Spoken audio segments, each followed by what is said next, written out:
नमस्कार, मैं आर्यन त्यागी और आज आप देख रहे हैं अपना दिल्ली एनसीआर। दिल्ली के अंदर से एक बड़ी खबर सामने आ रही है। बताया जा रहा है कि दिल्ली के हाई कोर्ट में ईमेल के थ्रू बम से उड़ाने की धमकी सामने आई है। जी हाँ, बिल्कुल सही सुना आपने। दिल्ली की राजधानी दिल्ली के हाई कोर्ट के अंदर एक बड़ी ही धमकी आई है ईमेल के थ्रू, जिसमें बताया जा रहा है कि दिल्ली हाई कोर्ट के अंदर 3 जगह बम रखे गए हैं और पूरे हाई कोर्ट को उड़ाने की धमकी सामने आ रही है। देखिए, अभी पिछले कुछ ही दिन पहले 35 स्कूलों में बम की धमकी आई थी, जिसमें उन 35 स्कूलों को बम से उड़ाने की धमकी दी गई थी और साथ ही साथ उसमें पैसों की भी डिमांड हुई थी उन प्रिंसिपल्स के थ्रू, ईमेल के थ्रू। आपको क्या लगता है कि इसके पीछे किसका हाथ हो सकता है? अगर दिल्ली की राजधानी यानी कि दिल्ली की राजधानी के अंदर जो हाई कोर्ट है वो ही सुरक्षित नहीं रह सकता, तो आम नागरिक कैसे सुरक्षित रह सकते हैं? आइए कुछ लोगों से राय जानते हैं उनकी। सर, आपका नाम? वीरेंद्र गुप्ता। सर, आप क्या करते हैं? छोटा मोटा पत्रकार हूँ जी मैं अच्छा भी। अच्छा। जी। सर, जैसा कि आज दिल्ली हाई कोर्ट में ईमेल के थ्रू एक बॉम्ब को लेकर धमकी आई है, जिसमें बताया जा रहा है कि हाई कोर्ट के अंदर 3 जगह पर बॉम्ब रखे गए हैं। इस पर आपके क्या कहना है? देखिए ये जो है कोई नई बात नहीं है। आपने देखा होगा कि पिछले दिनों भी जो स्कूलों में बम रखने की कुछ धमकियां मिली थी। जी हालांकि आज तक उसका मेन जो अभियुक्त है वो पकड़ा नहीं गया। जी जी। अब सवाल ये उठता है कि इस तरह के काम कौन कर सकता है। देखिए देश का ये दुर्भाग्य है कि जो शक्तियां इस तरह के कामों को कर रही हैं और उनके जो संपर्क सूत्र हैं वो हमारे देश में ही मौजूद हैं। हालांकि उनको कौन फंडिंग कर रहा है, कौन इस तरह के काम करा रहा है, जब आप इसके जब आप सूत्र तलाश करेंगे तो विदेशों में भी इसके सूत्र मिलते हैं। और जो हमारी खुफिया एजेंसियां जांच कर रही हैं जी। तो थोड़ा थोड़ा जो है ना पता ये लग रहा है कि जो विदेशी शक्तियां भी हैं, जिसे डीप स्टेट भी आप जी कह सकते हैं, तो ये लोग भी इन्वॉल्व हैं इस मामले में। और देश का देखिए बहुत बड़ा दुर्भाग्य है कि जो हमारी कुछ विपक्षी पार्टियां हैं जी वो इन मुद्दों को हवा दे रही हैं।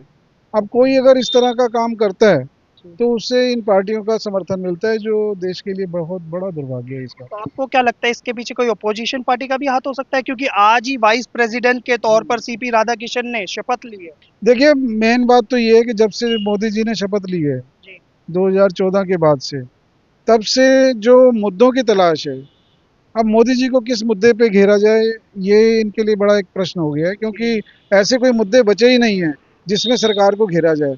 और जब सरकार को घेरेंगे नहीं तो जनता में ये कैसा भरोसा दिलाएंगे कि हम मोदी जी से अच्छी सरकार चला सकते हैं। अच्छा। तो हो सकता है कि मुद्दों की कमी के कारण एक हताशा की स्थिति इनकी इतनी ज़्यादा बढ़ गई है कि अब इन्हें समझ में नहीं आ रहा। अब किसी भी तरह देश की छवि खराब की जाए, मोदी जी की छवि खराब की जाए, जी इसी में ये अपनी सफलता मान रहे हैं। तो हो सकता है कि ऐसे तत्व जो देश में शांति भंग करना चाहते हैं, उनको अगर इनका सपोर्ट है, तो मुझे ऐसे ही लगता है कि डायरेक्ट तो मैं किसी पार्टी का नाम नहीं लूंगा, जी। लेकिन ऐसे तत्वों को इन पार्टियों का भी समर्थन हासिल हो सकता है। तो सर, देखिए कि दिल्ली तो राजधानी बताई जाती है भारत की। अगर उसमें कोर्ट ही सुरक्षित नहीं है जो लोगों को न्याय न्याय दिलाता है, तो आगे क्या होगा, आपको क्या लगता है?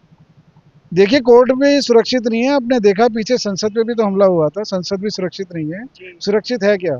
अब जो आपके आसपास की जो घटनाएं हो रही हैं, आपने देखा कि अफगानिस्तान में क्या हुआ, यूएसए ने क्या किया, जी उसके बाद बांग्लादेश हुआ, पाकिस्तान में जो चल रहा है आपको पता ही है। जी। और जितने भी हमारे पड़ोसी मुल्क हैं, अभी करंटली तो देखिए नेपाल में चल रहा है। आप ये देखिए कि सिर्फ 4 घंटे के अंदर अंदर पूरा नेपाल जल गया, सिर्फ 4 घंटे के अंदर अंदर। जी। अब इसमें देखिए जो भी है कयास लगाए जा रहे हैं, कौन कर रहा है ऐसा? अब ये कौन सी ऐसी ताकतें हैं कि जो सत्ता परिवर्तन करने में इंटरेस्टेड हैं? जी अब आप ये सोचते हैं कि अगर भारत में ऐसी कोशिशें नहीं हो रही तो ये आपकी गलतफहमी हो सकती है। क्योंकि भारत में भी चाहे आपने देखा शाहीन बाग भी हुआ, उसके जी। बाद किसान आंदोलन भी हुआ। तो किसान आंदोलन हुआ, शाहीन बाग हुआ, इनका पर्पस क्या था? किसानों की मांगे मनवाना मकसद नहीं था इनका।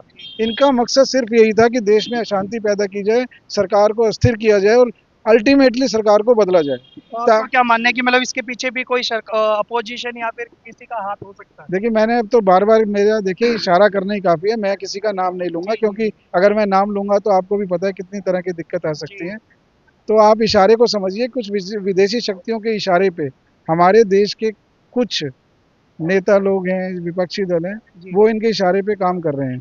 क्योंकि अगर आप इनकी देखिए भाषा मैच करेंगे, ट्रम्प साहब ने बोला कि भारत की अर्थव्यवस्था डेड इकोनॉमी है, अच्छा।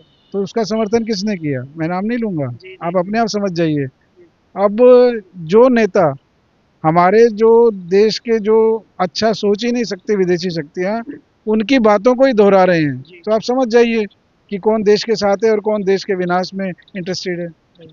अलीशा कुरैशी, क्या करते हैं मैम आप? स्टूडेंट हूँ। मैम जैसे कि आज दिल्ली हाई कोर्ट के अंदर एक बड़ी धमकी आई है बॉम्ब को लेके, जिसमें बताया जा रहा है कि ईमेल के थ्रू बॉम्ब बॉम्ब की धमकी दी गई है, तो उस पर आपका क्या कहना अ, सरकार को हमारी सुरक्षा पे काम करना चाहिए। ऐसे सरकारी दफ्तरों में धमकी आएगी तो हमारा देश कैसे सुरक्षित रहेगा? देश में रहने वाले लोग कैसे सुरक्षित रह सकते हैं? है? अच्छा।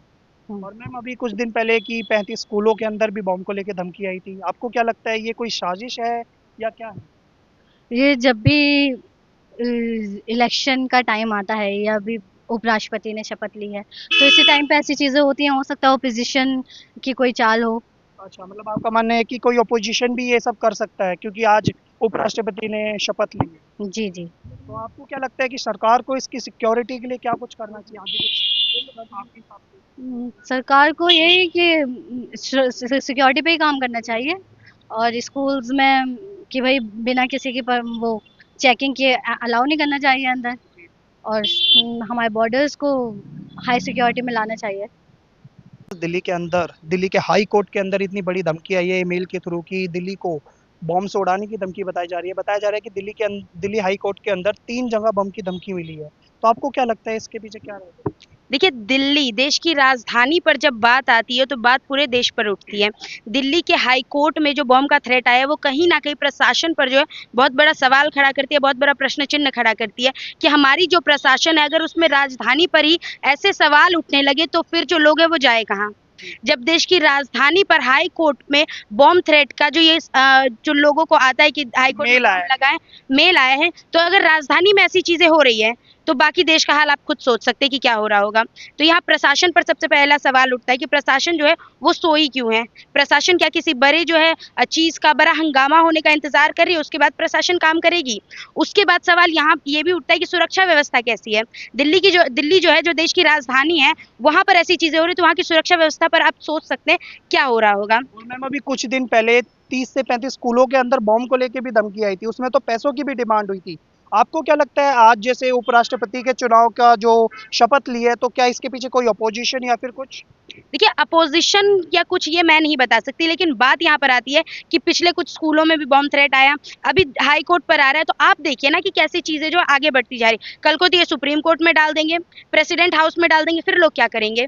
जब देश की राजधानी में रहने वाले लोग, रहने वाले जो छोटे बच्चे हैं, जो हाई कोर्ट है, वो सुरक्षित नहीं है तो और क्या ही सुरक्षित होगा। तो मैं बस यही बोलूँगी कि देश की प्रशासन व्यवस्था जो है, उन पे जो है वो जो है सुरक्षा कड़ी करें। आने जाने वाले जितने लोग हैं उनकी तहकीकात की जाए, जो भी हाई कोर्ट आते जाते हैं उनका किया जाए और ऐसे ईमेल्स जहाँ से आ रहे हैं वहाँ उन चीज़ का पता लगे कि उस पे काम किया जाए और हमारी देश की जो राजधानी है उसको सुरक्षित किया जाए क्योंकि देश की राजधानी जो है देश का गर्व होती है, तो उसे सबसे पहले सुरक्षित किया जाए। धन्यवाद। धन्यवाद। जैसा अभी आपने देखा, हमने लोगों से राय जानी, उनकी भी राय जानी कि ये सब कुछ किसकी वजह से हो रहा है या हो कैसे रहा है। उनका भी मानना यही है कि अगर दिल्ली की राजधानी के हाई कोर्ट में इतनी बड़ी धमकी आ सकती है तो एक आम नागरिक कैसे सुरक्षित रह सकता है। उनका भी मानना यही था कि उनका मानना यह है कि कोई अपोजिशन भी इसके पीछे हो सकता है, क्योंकि आज ही वाइस प्रेसिडेंट यानी कि उपराष्ट्रपति की शपथ ली है सीपी राधाकृष्णन ने राष्ट्रपति भवन में। तो उनका मानना यह है कि कोई अपोजिशन पार्टी भी इसके पीछे हो सकती है। ऐसी बड़ी खबरों के साथ बने रहिए अपना दिल्ली एनसीआर, और इस पर आपकी क्या राय है कमेंट बॉक्स में जरूर बताइएगा।